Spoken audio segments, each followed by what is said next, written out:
నేను ఒక ప్రశ్న అడగాలనుకుంటున్నా సార్, కానీ ముందే ఒక చిన్న విజ్ఞప్తి.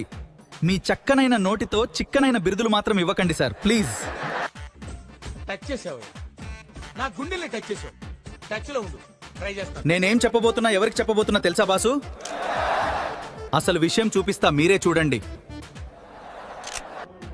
ఇప్పుడే చెప్పిన బేవకూఫ్ వినాలే చెవులు. కౌన్సిలర్కి గెలవనోడి గురించి అడగకరా నాకు. కౌన్సిలర్ గెలవనోడు ఏమడుగుతారా నన్ను? జర్నలిస్టుల పని ప్రశ్న అడగడం, నాయకుల పని అడిగిన ప్రశ్నలకు సమాధానం చెప్పడం. అంతేకాని ప్రశ్న నచ్చకపోతే తిడతారా బాసు? ప్రశ్న నచ్చకపోతే సమాధానం బదులు బిరుదిస్తే ఎలా బాసు? జర్నలిస్ట్ అడిగే ప్రశ్న ఒక్క జర్నలిస్టుదే కాదు బాసు, వెనకాల కూర్చున్న ప్రజల ప్రశ్న కూడా అదే. ఎవడు యాక్టింగ్ లాడి చేస్తున్నాడు, ఎవడు యాంగిల్ ఆడిది. అందుకే ప్రశ్న అడుగుతా, బిరుదొస్తే దాన్ని ఇంట్లో ఫ్రేమ్ చేయించుకుంటా, కానీ సమాధానం మాత్రం తప్పకుండా రికార్డ్ చేస్తా బాసు. వదిలేరా